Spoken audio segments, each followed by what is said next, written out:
And along with my wife, Karen, and our company, Sir Jason Winters Products Australia, I'd like to welcome you to this evening's special event. I've been involved in natural healing now for 22 years, and over the years, I've watched the gradual disintegration of the health of people living in the Western world.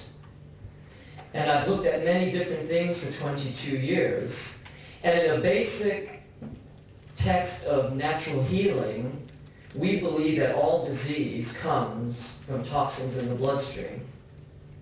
This comes through our food, through our water, through the environment, through all the chemicals that are released into our environment. And eventually you have almost a total breakdown of the immune system and all the other systems functioning in the body. Now we can relate it to one thing, toxins in the bloodstream, as the major cause of disease. Then reason stands to go that there's one thing that can help it. And I believe after 22 years of searching around the world, testing the majority of health food products on the market, that we found that one thing. So Jason Winters, who will be speaking in a few minutes, is a Hollywood actor. In 1977, he contracted terminal cancer. And after receiving cobalt radiation, which had no effect on his tumor, he was sent home to die. He started reading religious books, and he was surprised to learn how often herbs were mentioned for healing. In fact, in the Bible, it's mentioned 27 times for healing purposes. And the thing I found interesting about that is it's mentioned in Genesis. So at the beginning of creation, actually in the first chapter of Genesis, we have, "Behold, I give you every herb-bearing seed upon the face of the earth." And both Sir Jason and I, when I started reading this, started thinking, there has to be some importance to this if it's mentioned in all these sacred books. So Sir Jason started traveling around the world, put together 3 herbs, and the rest is history. He went into complete remission, and since 1977, over 62 million people around the world have used his herbs in 70 different countries. And for his efforts for humanity, Sir Jason has been awarded over 7 government awards, including a knighthood in Malta. And this knighthood in Malta, he's part of the Order of St. John, and Her Majesty the Queen and His Holiness the Pope are part of this sacred order. Sir Jason was awarded the Congressional Award of Meritorious Service to Humanity. He was given the Medal of Honor from Spain. He was made a Dean Laureate of Belgium, Netherlands, and the Republic of South Africa. And he's a 2-time recipient of the prestigious Dr. Albert Schweitzer Award. And I don't want it to seem like I'm reeling off all these wonderful awards. You have to realize, as far as I know, there's no person in the natural health field or even in any other field who has this many awards from foreign governments, including the U.S. Congress. So there must be something special, not only about the product, but the man himself. And to sum it up best, Prince Obazi from Nigeria said, and I quote, "Sir Jason Winters has done more for the health of humanity than any person living today." Ladies and gentlemen, let's give a warm welcome to Sir Jason Winters.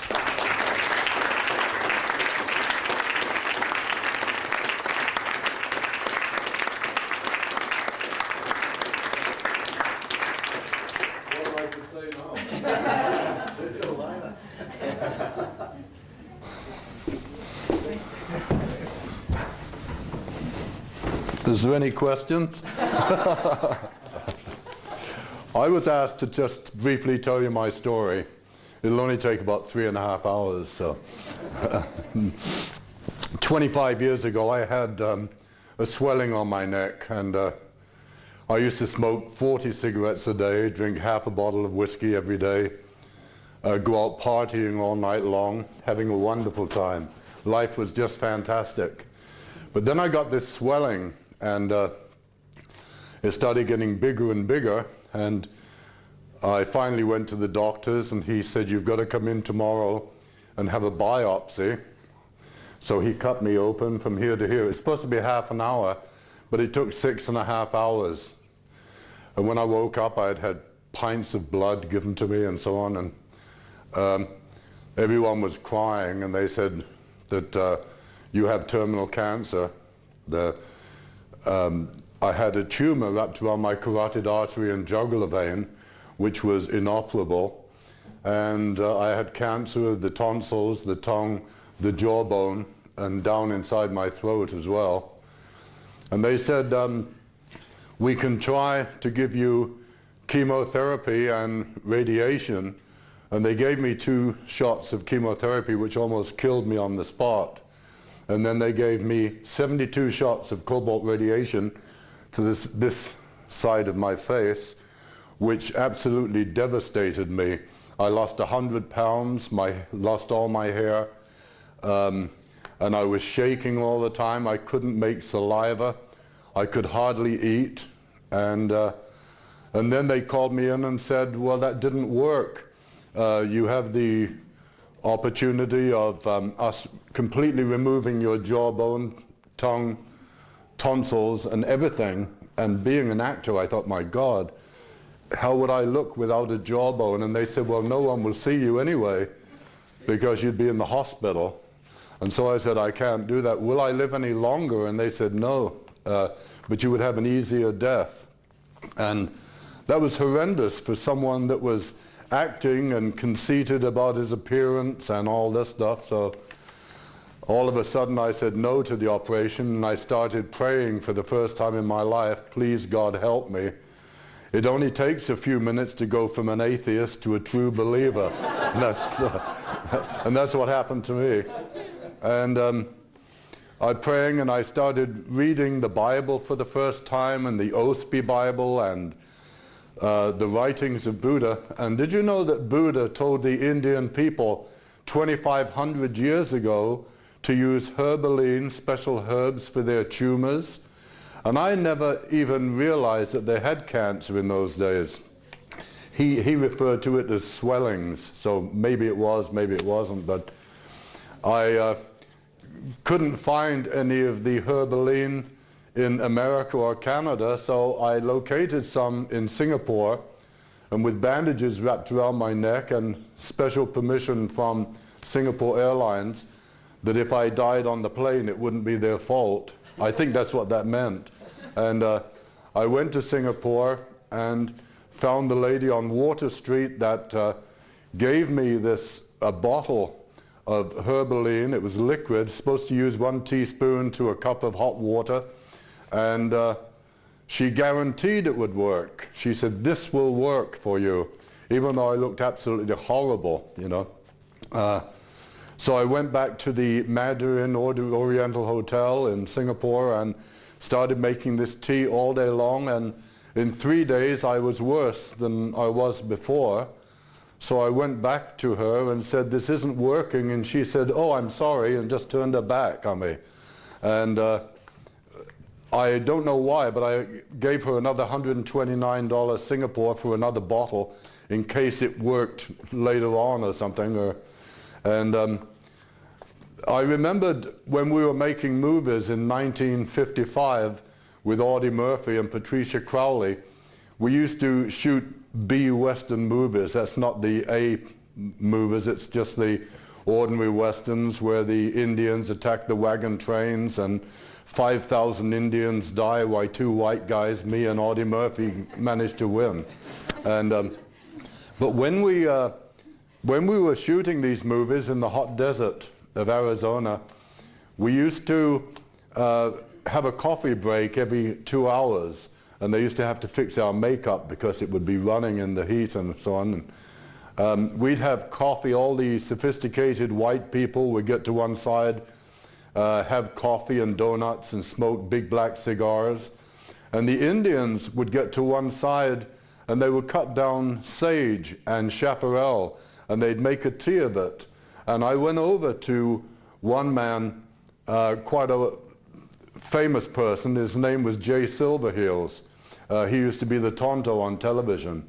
And in this movie he was playing Geronimo and I was playing his understudy. But I went over to him sitting around the campfire and I said, "Why do you drink this putrid stuff when you can come over and have coffee and everything with us?" And he said, "Because we purify our blood on a daily basis." You know, I completely forgot about that until I became ill all those years later. And so I took 2 bottles of the Herbalene, went to Tucson to get this blood purification thing.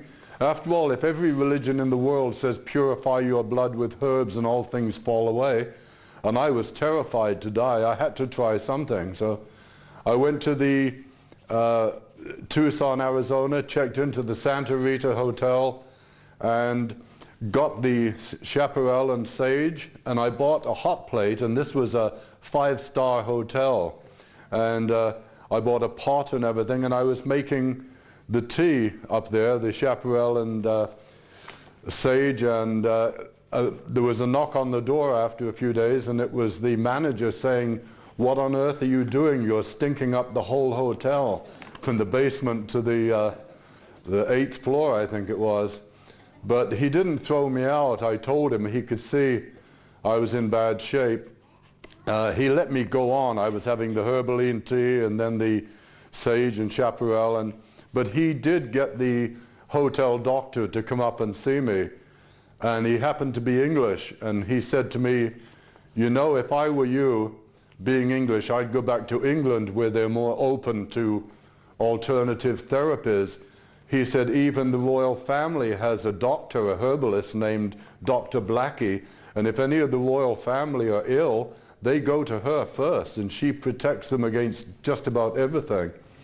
So it's always good to go home to die, so I gave the airport, the airlines, my American Express, and amazingly enough, they accepted it because I was getting into debt by that time. And I went back to England, and the first thing I did was, when we got to our little house, I went to the Lambeth Street Hospital, hoping that the English doctors could examine me and say, yes, there is a chance. But when I went there, they examined me for a few hours, about a half a dozen doctors, and then said, no, the American people are right on your chart. It's absolutely right. This is inoperable, and it's getting bigger. And while I was sitting there holding my chart, before I left, Prince Charles came in to visit a friend of him called Mr. Muggeridge, who was also dying. And he saw me, a 6'6" Englishman with tears in my eyes, holding the chart. And he came over and read the chart and put his hand on my shoulder and said, don't worry, Mr. Winters, only God can tell you when you're going to die. And that was a thrill for me because I was born in the very lower class in England, and I quit school at 14 to go and help support my mother and father and everything, and have royalty pat me on the shoulder was really something. I called the Archbishop of Canterbury when I got home and said, Your Excellency, well, I didn't get through immediately, but it took a while because it's like calling the Pope. And I said, Your Excellency, could you tell me what herb you think it is referred to in the Bible so many times for blood purification, and in the Osby Bible and everything? And he said, well, I'll get back to you, my son. And I said, well, please don't take too long. You know, when I left America, they said you have 9 weeks to 3 months to live. You know, I was really scared. The only reason I'm here today is because I was too scared to die. But anyway, he said it was red clover when he got back to me that had been used for centuries, even by the Roman armies and throughout all the herbalists in Europe and everything. And so I got that too.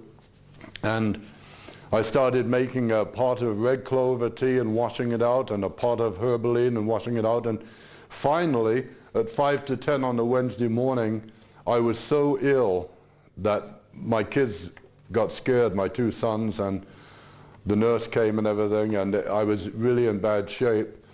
And I thought to myself, if I'm going to die anyway, I may as well mix these herbs together. And I did that. I mixed the herbs together, and with the first sip, something happened to me. like I could remember the taste or something. It tasted entirely different and separate.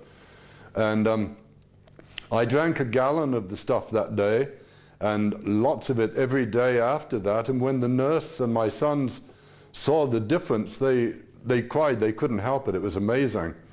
I looked terrible, but they could see something had happened.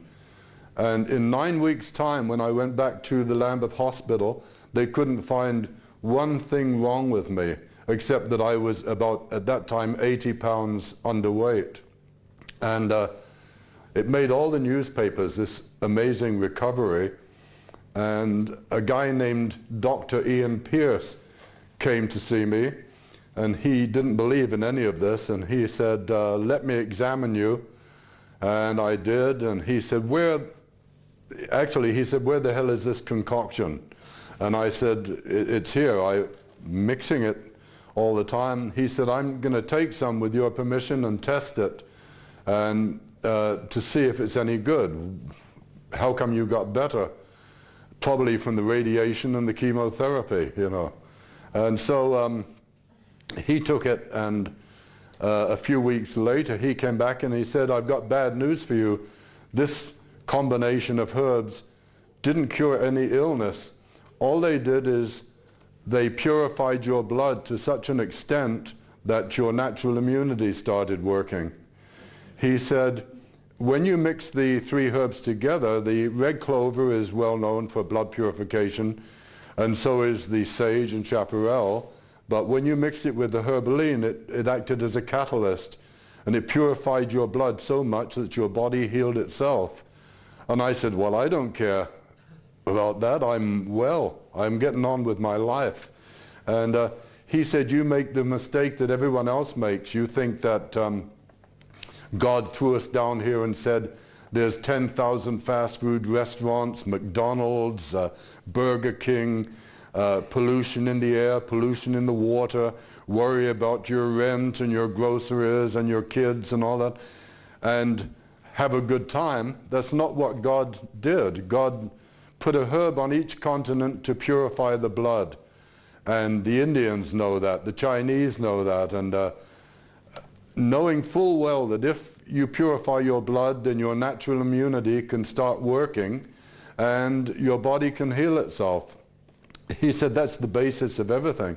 And he wrote a letter, the famous letter to the British Medical Association, and I went back to the States and I started to go on with my life because I didn't want anything whatsoever to do with the health field. I was busy flying balloons across the Atlantic and crashing halfway and going down to the Arctic by canoe.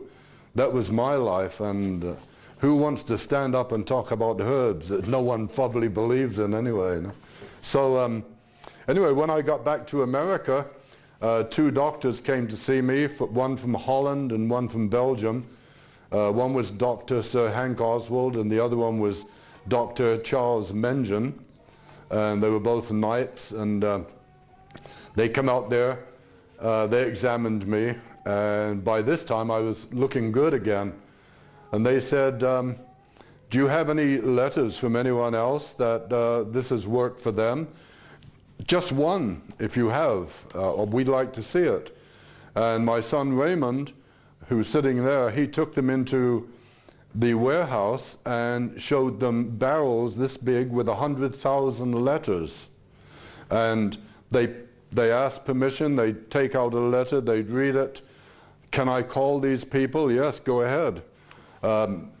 Such people as Charlton Heston, Red Buttons, famous people, Fred McMurray were among them, but the majority of the people, of course, were just ordinary people like us. And they were absolutely amazed, and they went away, and about 2 weeks later I got a letter with first-class tickets in it to go to Malta to be knighted, and they were going to pay for the room and the whole thing. I thought, this is great, you know. I'd never heard of Malta before, you know. But it's a prestigious order, and they flew me over there and gave me the knighthood, and then suddenly everyone started listening to me, and I think it was Prince Charles that right after that wrote me a letter and said, "I'm absolutely astounded and amazed that you have survived since we last met." I've got them all in here, you know. He was astounded because I was on death's door, and now I'm in the newspapers and looking so healthy. And after that we got an award from Hashimoto of Japan, who in those days was the health minister. He gave us the Koshi Award, the government award in Japan for being of excellence, and he put it into cans so that the kids in Japan could have Coca-Cola, 7-Up in the vending machines, or Jason Winters herbal tea. I have one with me. It's quite interesting, and it tastes good too. So we got that Koshi Award, and then we got 9 others actually from Spain, Belgium, the Netherlands, South Africa, Malta, the United States Congress, Gephardt, who stands a chance in about 8 years of becoming president. And now there's a downside to all of this. I have been asked to join the alternative health field, and I hate to say this because there's probably a lot of people here that are absolutely 100% against doctors, like in America, and all for natural health. Well, I won't join the alternative health field because Prince Charles made me promise to be a peacemaker and try to get everyone to work together. And because of my recovery and the recovery of thousands of other people with different methods and his knowledge of herbs anyway, he formed an organization called the the Foundation of Integrated Medicine, where they're testing all of the acupuncture, all kinds of alternative therapies, and allowing them, if they work, into the hospitals. And the bottom line is that he was doing all of this when he was having the trouble with his wife, Princess Di, and all that shocking trouble, and he was still working for the English people. And now people are getting better, getting out of hospital faster, and so on. But if you mention this in America, I actually say, thank God for the FDA, the Food and Drug Administration, because there are so many idiots in America that if you didn't have an FDA, you wouldn't dare take anything off the shelf and drink it or eat it, because you heard about the Tylenol poisons and all of that stuff. The FDA are very, very important, and so are doctors and hospitals. And when we formed the Federation of Integrated Medicine, and I'm the president, we hire people in different countries, and we appoint them as ambassadors. One in Canada at the General Hospital. There they have a section now for Chinese herbs and vitamins and nutrition. Another one, Teresa Wu in Singapore, who is actually invited into the hospitals by doctors to talk about our products and to get the patients using it. And we're going to have the same thing in Nairobi and Ghana, and we're spreading all over the world. But the problem is, when you have some lady writing a book saying the cure for all cancers, and I go to see Ted Kennedy in Washington, and he said, how can you expect us to endorse the alternative health therapy when someone's saying, I've never met a shark with cancer? We find out he hasn't met any sharks. And the cure for all diseases, well, that was written by Hulda Clark, who was put in jail for saying that. In America, you just can't go around saying, I can heal everything, this is fantastic. Fortunately, all the doctors agree with me, or they made me agree with them, I guess, that this doesn't cure any illness, it purifies the blood, and that's what God intended. And if you purify your blood, then your natural immunity starts working, and you feel better.